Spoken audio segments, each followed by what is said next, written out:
All right, so we are going live, and if you can hear us and see us, go ahead and let me know. If you are watching on Facebook Live, I'm going to look over to see if I can see you guys watching. I think I can see you watching. And if you are watching on Periscope, I am not going to be able to see your comments, but you can always come over to the Crowdcast channel and actually participate and ask your questions live. So please consider doing that. And if you can see us or hear us, please type into the chat box if you're in Crowdcast. I want to make sure you guys can hear us and see us before we get started. Please, because wouldn't it be a shame if I started talking and nobody heard us? All right. So we're going to go ahead and get started. And we're going live on Periscope. Hello, everyone. Okay. Excellent. Excellent. Great to see you. Fantastic. So let's go ahead and kick this show off, you guys. All right, so welcome to Association Chat. This is your weekly online discussion for the association community where we warm ourselves by the virtual fire with the topics of the day, welcoming thought leaders and trailblazers alike to join up in this online home for the community. I'm the host of Association Chat, Kiki L'Italienne. And before we get started here today, I want to give a shout out to our wonderful sponsor, Fontiva, the AMS for Innovation, for their ongoing support of Association Chat and the community here. It's definitely something that we appreciate, and I am thrilled that they've been with us from the beginning. All right. So with that said, it's one thing to talk about diversity and inclusion, but it's another thing to create real change. But that's just what today's guest has done. What does it take to positively impact your organization, and what do associations still need to learn about diversity and inclusion? For today's show, we're talking with Michelle Mason. She's the president and CEO of Association Forum. And Michelle is quite accomplished with her list of awards, credentials, and her experience as a leader. And that by itself would already be worthy of an entire episode plus of Association Chat. But we brought her here today to talk with us about her thoughts on the efforts associations are making with D&I issues, the program they've begun at Association Forum, and why all of this should matter to association leaders everywhere. So welcome to the show, Michelle. Thank you. It's great to be here. Yeah, I'm so excited. Hello, everyone. This has been a long time coming. I told Michelle before we got started, I went to ASE Annual, and it was in Chicago this year, and I saw her from across the room, and I kept wanting to make my way over to say hello, and I never quite did it. We always ended up having other people talking, and I never got a chance to say hi. So I've got to make it to Chicago to say hi in person at some other point. You sure do. So Michelle, so you're obviously an achiever, and you guys, when I said that there's this list, it will give anyone an imposter complex. Like, you look at this list and you've achieved amazing things, but you're also someone who takes the subject of diversity and inclusion very seriously. So you've accomplished a lot, and you're still trying to accomplish more. Can you talk to us a little bit about what is the welcoming environment? Great. Well, it's a pleasure to be here. Thank you so much, Kiki. And welcoming environment is Association Forum's approach to diversity and inclusion. Quite simply, we believe it's the I before the D. It's about inclusion and being very inclusive within that environment. Welcoming environment, as defined, I'm just going to read it to make sure I get it accurate. Welcoming environment is defined as the creation of a sense of belonging and connectedness that engages individuals in an authentic manner in which uniqueness is valued, respected, and supported through opportunities and interaction. We believe that welcoming environment drives deeper engagement, increased participation, forum, which ultimately sustains relationships and has a direct correlation to our revenue. And so what we focus on at Forum is to make sure when you walk through our doors that you feel a sense of place. This is your association. So what we've done as an organization in 2014, when this concept, I started here at Forum and brought this concept to our organization, the board said, we need a different approach. We want to strategically have impact in this whole diversity and inclusion conversation. So the board was very supportive of renaming our Diversity and Inclusion Committee to Welcoming Environment. We recognize it's really a challenge for us to keep pace with how many of our members, how society is identifying, right? And that's not even our role. Our role is to make sure you are an active and engaged member. You're getting the value proposition that we've established for you, receiving the value proposition that we've established for you. So we renamed our Diversity and Inclusion Committee to Welcoming Environment. It's one of our key core values. We are now in the process of identifying best practices around welcoming environment, because as we develop resources, our members are asking, well, help me to understand, connect me to others who are embracing this concept. So that peer-to-peer learning and sharing is very important. And we really focus on the member, those who engage with us, to be their whole and true self. So, okay, that is amazing first. So kudos to you. That is absolutely amazing. There's a lot there. So I want to actually, I have a million questions as always. Let me try to pace myself. So to begin with, I want to understand a little bit about the decision making that went into how it all, how this became the focus in the beginning, because as a CEO, when you're starting at a new organization, all eyes are on you. There are a lot of expectations surrounding what your first steps are going to be. And you come in and you say, we need to focus. This is, we need to focus. This is a core component of who we are as an organization. And that first step can set the tone for everything that's come after. Can you share with us a little bit about how you made that first, how you made the decision about a welcoming environment? And, and as a side note, I'm also curious about the name of it, because I think naming things, it's really important. And the words that we use, very important. And I'm interested about, instead of moving from something that's like diversity and inclusion, you're saying welcoming environment. So can we talk a little bit about the beginnings of where this came from? Sure, Zach, that's a great question. Association Forum has had a very long history with investment, not just from a programmatic perspective, but financially in the area of welcoming diversity and inclusion. And so we have supported diversity scholars, research, diversity summits, etc. And we have accomplished significant results in that area. Here in the Chicago community, we're very supportive of the DELT program. We recognize that is a best practice that supports underrepresented groups entering or succeeding in our sector. As it relates to Forum, the board strategically wanted to think about how do we create a very inclusive community within the Chicagoland area. And so when we think about welcoming environment, we think about, for example, Starbucks or Third Place. How do we create a connection with our members despite how you identify, as I mentioned? That's not as important to us as you being valued, you being respected, you making proactive contributions, and you feel that you are engaged within our environment. So it's very organic. We believe that it starts with the organization. So we are having conversations with our member organizations. We believe that it starts with the leadership. We believe that these conversations are key to inclusive teams. They're key to inclusive leadership teams, most importantly, that are driving business results and business decisions within associations.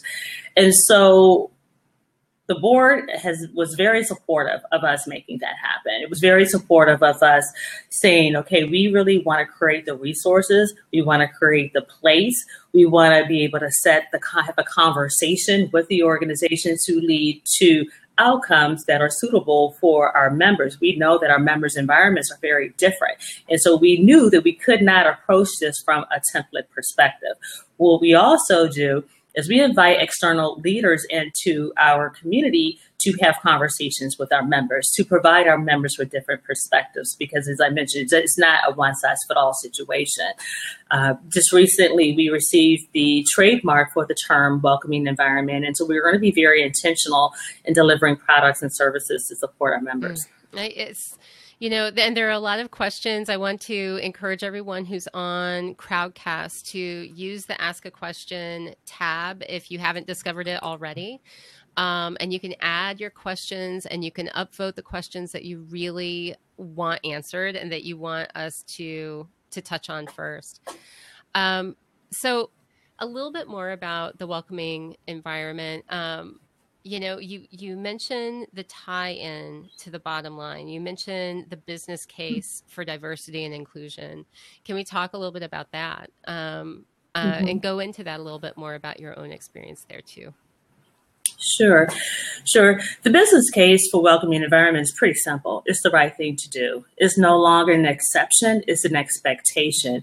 We know that diversity makes us all stronger. It strengthens an organization, particularly in the area of different ideology, which is an area that we really are having limited conversations around, right? We need to move from the homogeneous conversations, the group thing, to bringing in provocative contributors that can help us think outside the box. We know that associations are in a very different place now. Our relevancy is being questioned. We are not clear about the engagement of future generations. And so inviting that level of diversity, if you will, and being inclusive is very important to us. And there is a correlation to the bottom line. I don't know how to quantify it at the moment, but I do know that here at Association Forum, 69% of our membership is female. And we also know about 60% on a national level of women are getting their MBAs, but yet there's a very low percentage of women who are leaders.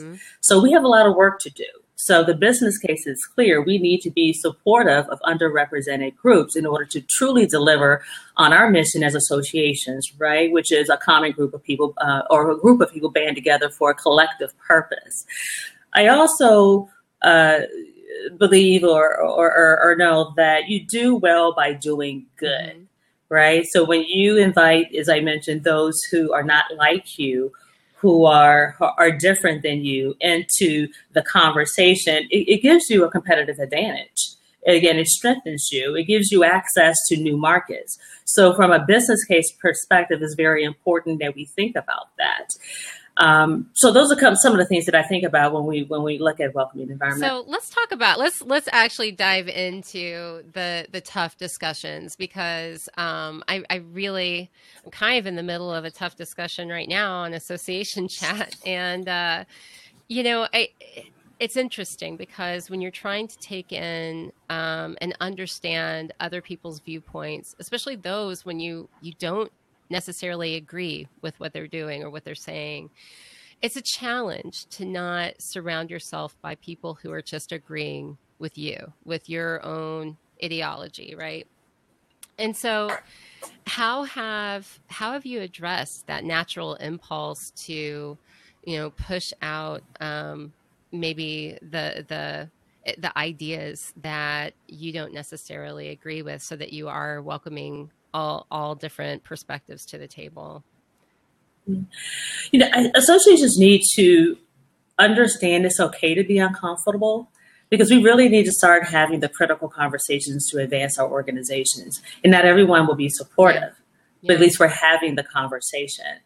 And I'm not familiar, Kiki, with your situation. However, I think I might have heard. You might have heard something. I'm not sure. Yeah, I might have heard a little something. But you have to stand on principle for what you believe in, and be open to understanding, right? You seek first to understand differences. And you can disagree without being disagreeable. Right, exactly. And we have to appreciate that that's okay. I think that this is such an important point, because for anyone who is aware, and by the way, I will make an announcement for those who are following this. on Friday at 12:30 Eastern Time. There's going to be a discussion with ASAE. John Graham, Rhonda Payne, and Reggie Henry are going to meet with me, and we're going to talk about the recent post having to do with great ideas and the call for speakers. So be sure to tune in. But to me, having a place where all people can come to discuss if they have a problem, if they have an issue, if there's a disagreement, and be able to work through it. At the end of it, I'm always trying to move forward and move the conversation to a place where people can learn and work together. And so in that position, I'm looking at the things that you've done with Association Forum and how you're really trying to incorporate all voices, whether they agree or not. Mm-hmm. And I think that it's a real testament, but it's also challenging because it's a delicate balance when you have to be aware that you may not have all the information and that without that discussion, you're not going to be able to do as much as you would otherwise. So, all right, let me move over to some of the questions that are waiting for us in the question tab. So, okay. Oh my gosh, there's a lot. All right. Okay. So how does the business, I'm going to pick this one because we were just talking about business case. How does the business case of welcoming environment move Association Forum into selecting the vendors with whom to work? Okay. Interesting question. That is an interesting question. And, I guess as it relates to vendor selection, if you have a community that's open, that's inclusive, that's inviting, it's a very competitive process, mm-hmm. right? And so as it relates to vendor selection, we want to clearly make sure we do business with those who best reflect our market. And so how do we directly apply that? I have to be very honest. I don't think that we have intentionally looked at that as something that we have an issue with. I think we're very open at Association Forum. We work with a variety of vendors from different backgrounds, genders and such. And in particularly, we focus on making sure our speakers and our authors, our writers best represent and reflect our community. Mm. So I don't know if I answered that question, but we're pretty intentional about it, I would say, as it relates to our content contributors. But our vendors, I don't know how to respond. Yeah, to that. That's okay. I have another good hard question for you to answer. Yeah. Okay. So let's talk about the Association Forum working to achieve changes needed in images portrayed on websites and print. And mm-hmm. is Association Forum working with Gender Avenger to achieve status? Interesting. Okay. Are you familiar with Gender Avenger? No, I'm not. It'd be great Let me tell you about. So Gender Avengers, Gina Glantz, who's a co-founder of Gender Avenger, they actually operate so that they try to make it so that there's equity on stages across all conferences, meetings across the world, right? And they're starting with the United States, mm-hmm. and they've really done an amazing job. They have an app where they say you can count how many different speakers are represented by different, men to women ratios and women of color, and like making sure that there is fair representation in industries for all meetings. And it's amazing because they're actually affecting great change. And one of the things that meetings can do is if they've achieved this balance, then they get a badge that's like a badge of honor saying, hey, you got, the Gender Avenger seal of approval. Gender Avenger, Gina Glantz was recently on the show. And so kind of top of mind for folks as far as trying to make sure that there is fairness and, in representation. But Yeah, well, that sounds like a great initiative, and so I'll just tell you what we do, right? So our annual meeting in June, our keynote speakers were all female. Our closing keynote speaker was a Gen Z, Nadia Komamoto, so you can understand her ethnicity based on the last name. She was amazing. So we really focus on diversity and inclusion as it relates to our speakers. That is second nature to us. That's what we do, is who we are. We cannot have this welcoming environment initiative if we don't look at who we put in front of to best represent and reflect our membership. That's not just through presentation, it's through print, it's through the photography that we use in our awareness and marketing materials. It's just a part of our DNA. So I look forward to learning more about Gender Adventure. Avenger. I can send you all the info that you need. You would love it. You would love it. Just exactly. Fantastic. So, one of our major events is Holiday Showcase, and we're actually celebrating our 30th anniversary of Holiday Showcase this year on December 13th. In our closing keynote, our brunch keynote, we'll speak to the importance of a welcoming environment, the importance of associations to be inclusive, and look at the different aspects of diversity and inclusion, if you will, not just the traditional, but from a different ideological perspective through sexual orientation or however, what's most important, and how that is strategically significant to the future of our sector. So, and clearly the speaker will be diverse. It has not been announced yet, but will soon be. So I will again say it's a second nature to who we are. I mean, it's a part of our culture, it's a part of our DNA. We really need to get to a point as associations where this is how you do business. When I say it's good business, it's just what you do. It's a part of your core values as an organization. I'm all supportive of signing pledges and things of that nature, but I also know that this is smart business strategy. It's such an interesting point that it is a smart business strategy. And I find it fascinating that even though I feel like, and maybe this is a misperception on my point or on my part, I feel like at this point there are many organization leaders understand that diversity and inclusion is something that they need to be working on, and they need to strive to have this more inclusive culture. But this is to Joan's point that she raised about the marketing materials. When I put together these flash briefings every week, and I go through and I'm pulling together the photos and the images and the videos and stuff like that, some of them are stock pieces from a tool that I use. And I notice that it's so hard because it's like, my gosh, how many white people can you have in a video? Like, I don't know, Right. like, I mean, and I have to purposefully take more time to have something that doesn't look like it's just this blank wash of beige. And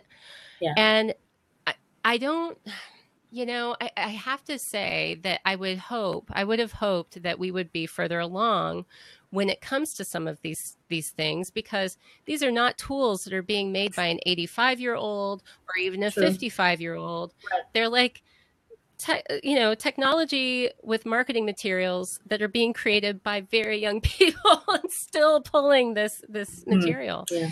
So I guess with all of that said, my own little rant there. I guess with all of that said, that there's some frustration I feel as far as not thinking that we've come far enough along. How do you feel when you look out and you look at associations right now?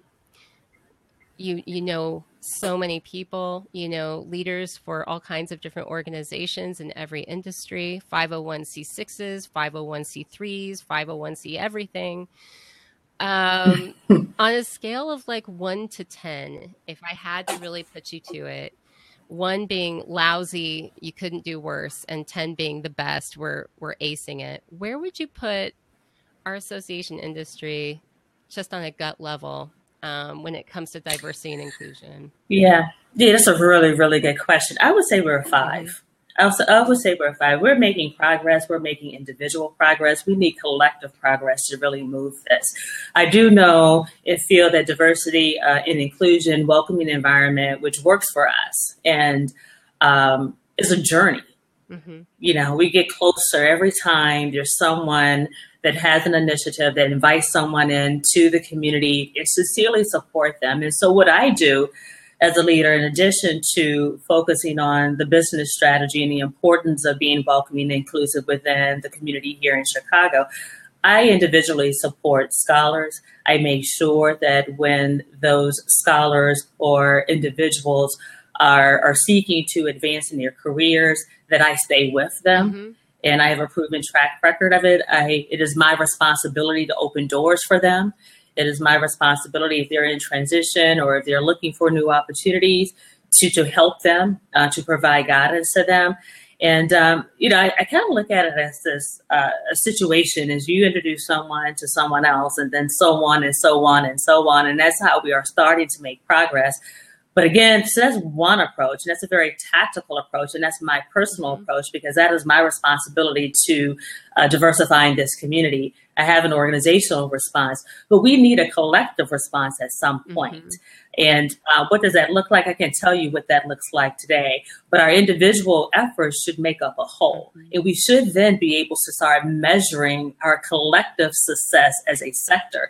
We're not there yet. I think that the organizations that have great scholarship programs that I support, the organizations that have great content, but my sense is we're doing these things in isolation. Mm-hmm.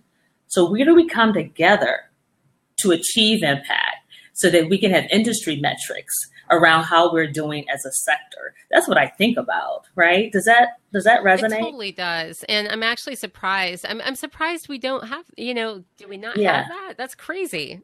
I mean, well, Association Forum will be very open to collaborating with others to work towards it. Yeah. You know, what are the metrics, the sector metrics around inclusion? So if we look at that from a macro perspective, and then we start drilling down into verticals, we can start talking about gender. We can talk about LGBTQI. We can talk about that, right? Yeah. We can talk about generational issues and such.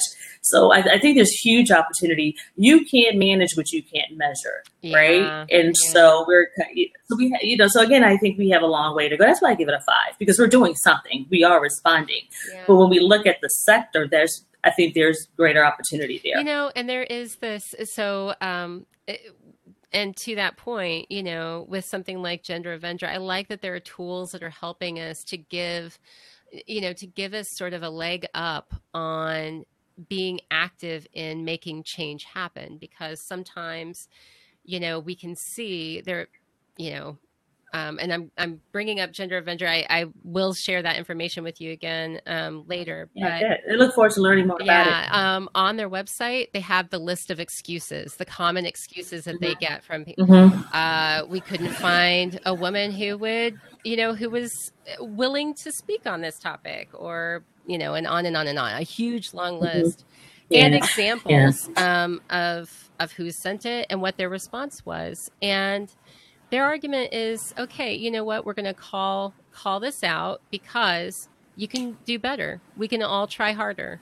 And it's definitely something that has made change happen. So, yeah, I think those are excuses. In the end, going back to my earlier comment, it's about individual outreach. Mm-hmm. It's about staying with, once you identify high potentials or those who have potential in this community and want to truly be in the association community, it's about supporting them in their success, right? If you're at a conference and you are introduced to a speaker who can represent a message, it's about inviting them into our sector to give them presence and visibility. So it's one of those each one reach one type of strategies at the moment, but I do believe that we can do better than that, because that's a very tactical approach. It shouldn't be that way. You mentioned generations, and we did have a question I saw in here from Jessica, who says, Generation Z is said to be the most diverse generation, yet we still discuss diversity as an active choice we make instead of the expectation. Do you have any recommendations on how to move our association towards the expectation in order to better align our makeup, both membership and governance, with the upcoming generation? Ooh, good one. Yeah, that's a deep question. Yeah, you have a great audience. Oh my gosh. Michelle. Oh my God. Woo, spotlight is on you. You didn't prepare me for these questions. You got to bring your A game. I am telling you. I drink lots of coffee before we do the show. Yes. Oh yes. my God.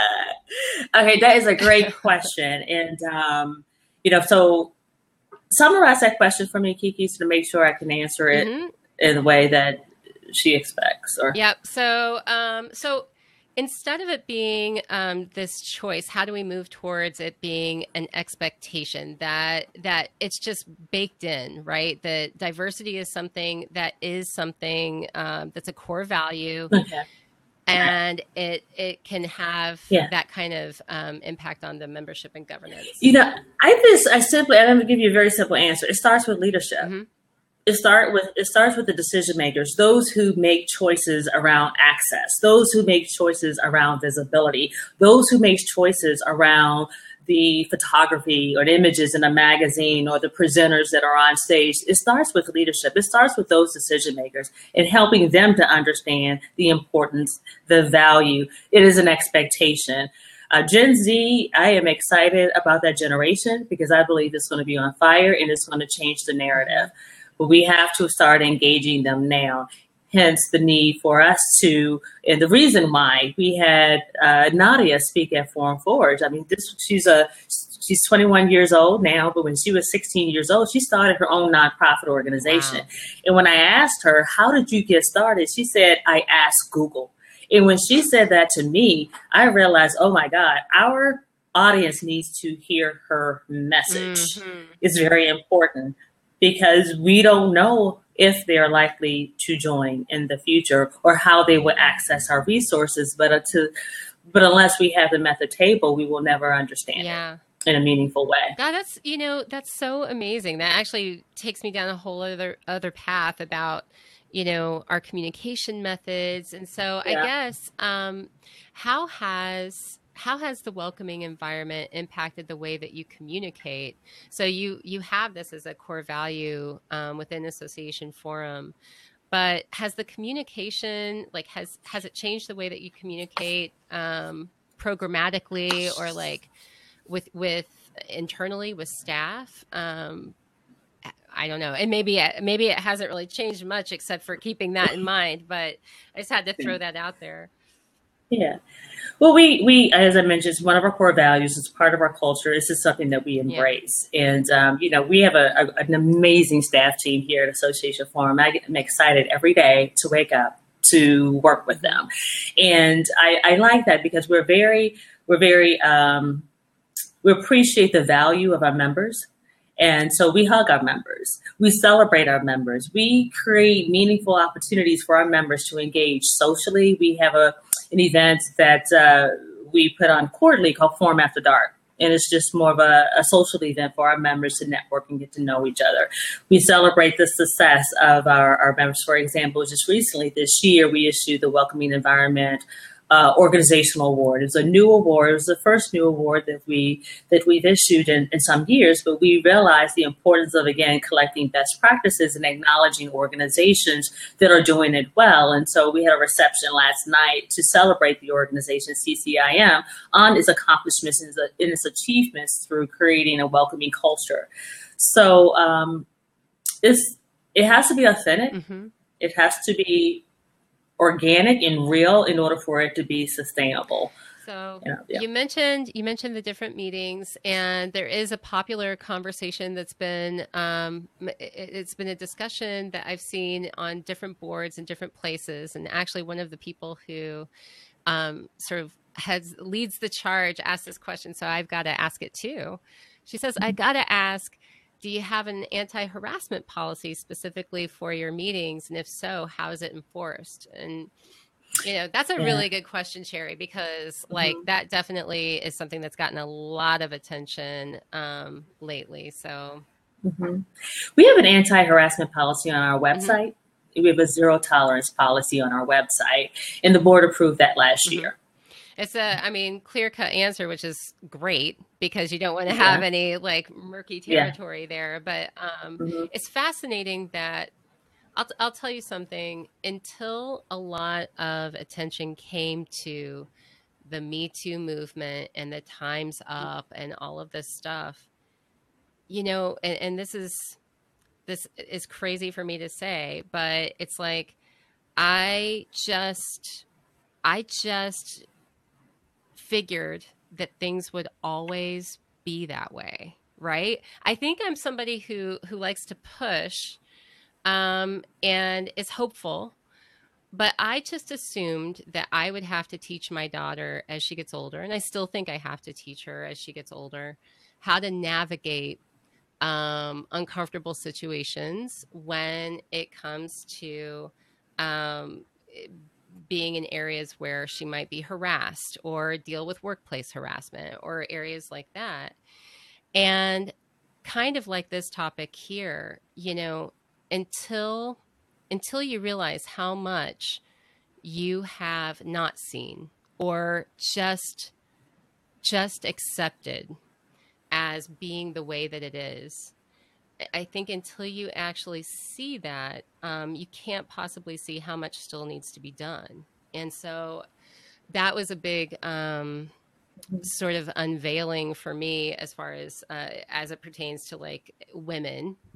And I think that in a lot of cases, you know, I talked with a good friend of mine about when I had mobility issues, and I started to notice every curb, every door that didn't have a way for me to get in, everything that made it more difficult. And so how to bake that in to our understanding of the way we perceive the world around us, how to think about that when we're creating our communication, it's definitely a challenge. And so, you know, I am absolutely fascinated in what you've done with Association Forum and thrilled that you're here to talk about it.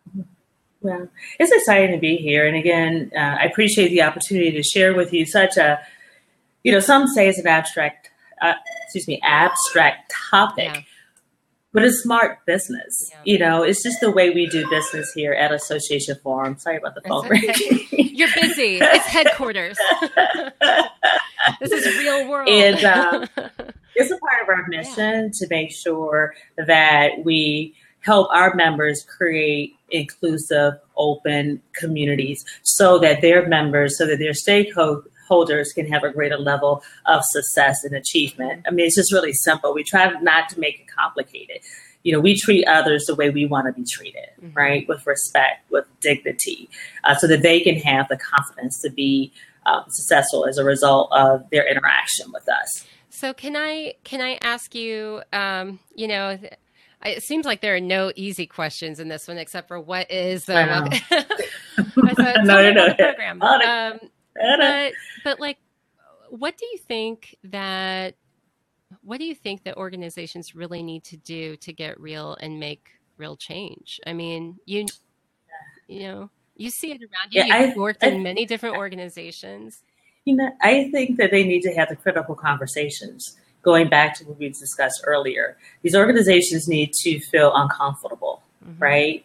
It's okay to be uncomfortable. So we have very traditional structures. We need to step outside the box and invite very diverse perspectives in a very authentic way.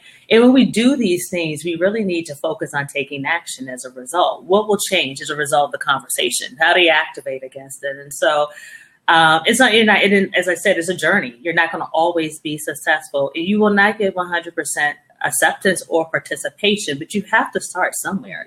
You know, in this whole, I have a curiosity around our sector approach, right? As we discussed earlier, we're doing well individually, some organizations better than others, and we're making some progress. But as a sector, as a community, how are we advancing? To me, that's a bigger question. How are the sum of our individual efforts benefiting the whole?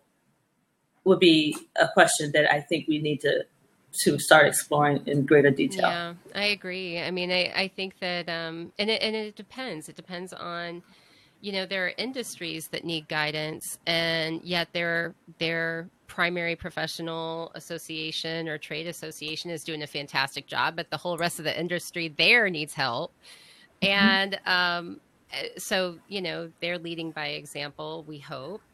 But then there are other times where you would think that there would be an understanding at the primary trade organization, and it's not so much, I think this is a hard issue to talk about because, we can always do better. So can we ever really be satisfied and pat ourselves on the back too much? Because, when do we, is there ever a point where it's like, yeah, we've achieved what we need to?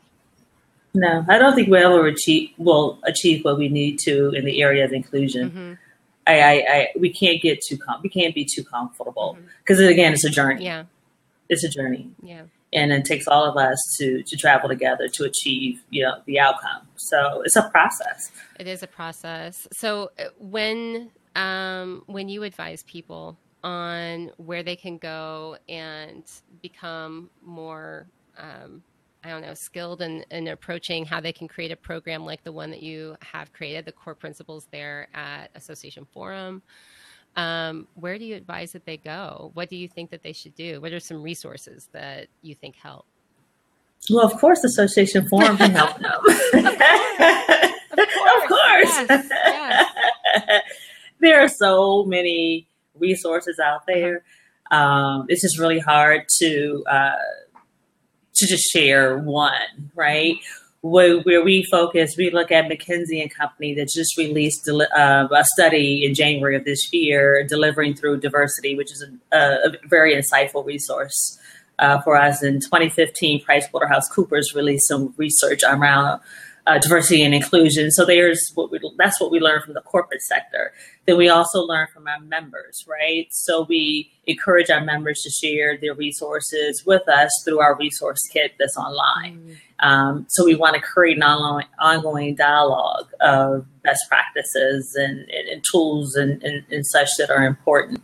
We engage our members in conversations around welcoming environment. And so last year, I believe it was, we convened 4 conversation circles with white, LGBTQ, Latino, Latina, and African American. And staff was not invited to participate in those conversation circles, but they were really important conversations that took place to help direct and guide our program. So in summary, what I'm sharing with you, there are a variety of resources. It's just the resources should be packaged in a way that best represents or serves your organization. So I don't think there's just one idea here, I think, or opportunity. There's just numerous. Yeah. I have to say, I feel like I am always creating my own little, I don't know, I need to create a micro-credentialing program or something and like try to get credentialed in understanding different areas of being an adult and living and being a human today. But like I have, it's this ongoing study of how to just be a good human being and operate in the world we live in. We've got to figure out how to communicate better with technology and with the society around us. We have to figure out how to be inclusive of not just people with disabilities or who look different from us, but people with different ideas, which is probably the hardest thing ever. And I think in all of that, I am constantly looking for books and podcasts and ways to educate myself so that I can get a little bit stronger in those areas. So for me personally, I'm gonna show you mine if you show me yours. So for me personally, like one of the books I just picked up is this White Fragility, why it's so hard for white people to talk about racism. By the way, it's still hard for me to talk about racism, so I need to obviously keep reading. But there was also this book that came out. I have like a little stack of them over here where it's trying to understand, people's like different political perspectives from mine and stuff like that.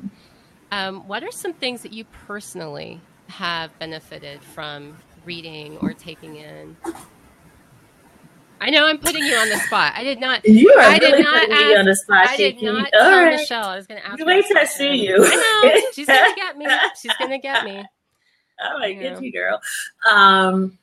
Yeah, gosh, I can't say that there's one particular book. Yep. As much as my benefit comes from engaging in, again, I keep going back to these uncomfortable conversations with people where I need to seek to understand from them, their perspective. I learn more from others than I do reading a publication. Right.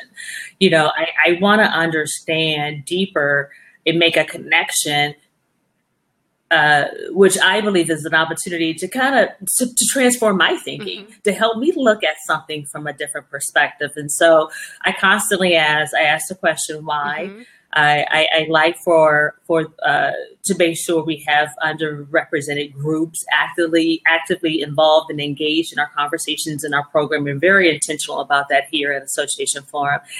And, you know, from a leadership perspective, it's very important that I be open and embracing of different ideologies, because I know that will advance not only me personally, but my organization. Yeah. So, you know, there's this human element that we can't ignore. Yeah, absolutely. From a resource perspective, you know, do you go to different conferences where you are uncomfortable? Do you seek out different, like you said earlier, different perspectives intentionally to learn?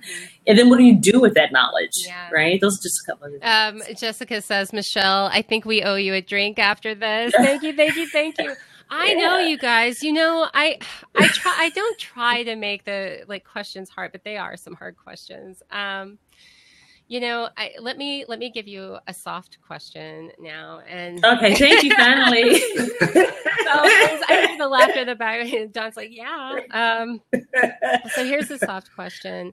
So you have a reputation for having an extremely positive attitude, that no matter what kind of things come your way, struggles, issues, that you always face them with a positive attitude. Can you talk to me a little bit about why? Like how has this come about? See, it's a softball question. Why is this a choice? Is this a natural temperament? Like, why? It is. Okay. It is. So I know Joan Eisenstadt is on, and she has known me for a very long time.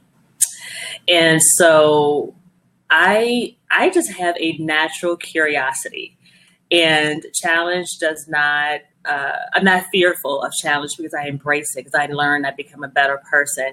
And when I invite new team members to join us, you know, we hire for curiosity here. Oh, I love we hire that. Oh my gosh. For, you know, not looking at what is, but look at it, what it could be. You know, if you had a blank sheet of paper, what would that look like, you know, to you? If you could design your own future. And so we do a lot of that here at Association Forum. You know, and it is my belief. I have a great team, as I mentioned. I don't expect for my team to stay here forever, but I do expect while they're here to learn, to grow, and to bring what they have learned from an entrepreneurial perspective, from a design perspective, because we're really very agile here, and take that out into the association community wherever they transition. So I don't know if I answered your question, but that's just my approach. I love that. No, I'm big on curiosity. I'm also big on weird. I always show my little bumper sticker here that's stay weird. And it's okay to be weird, right? Okay. It's okay to be different. Yeah. It's okay. It's good. We're embracing weird is the new normal. That's right. So, well, thank you so much. When people want to find out more about you, want to connect with you, want to ask you more questions, where can they find you? Oh, they can call me direct, which is my number is 312-924-7070. Again, I really like that human connection and learning from others. Or email me at mason@associationforum.org. If you're ever in the Chicago area, please seek me out. Let's connect. We cannot lose that human element of this, because inclusion, diversity is very much about the people. We can't lose that. Wow. Thank you so much for joining us. Thanks to all of you for joining us today. This has been an absolutely phenomenal discussion. And I know that there are questions we didn't get to, and I know that we're going to definitely have to have you back, Michelle. So be my pleasure. yeah, maybe we can talk. Yeah. Maybe we can dive into that hiring for curiosity. Yeah, I'd love that to. Yeah, pretty cool. Hire for curiosity. So thanks for joining Association Chat. If you love the chat, consider becoming a Patreon patron for as little as $1 a month. You can help support these interviews and the weekly flash briefings, as well as other resources that we produce for the chat. And so until next time, everyone, keep asking questions to learn every day. As Joseph Campbell once said, the cave you fear to enter holds the treasure you seek. All right. And if anyone's still watching, if anybody's still watching out there, there is an update up on the Crowdcast, and we're going to be sharing it elsewhere. This Friday at 12:30 Eastern Time is a special association chat. It is a live interview with ASAE, and we're talking about the Great Ideas Call for Speakers, which should be interesting. And I would highly suggest that you participate live, because that's going to be an interject discussion that a lot of people are interested in. So sounds like it. And then we can all go into our weekends. so definitely tune in for that. Thank you, Michelle. Thank you, everyone. Thank you, Kiki. Thank you all. It's a pleasure. I enjoyed it. Thank you so much. Right. Bye. Thanks, guys. Bye.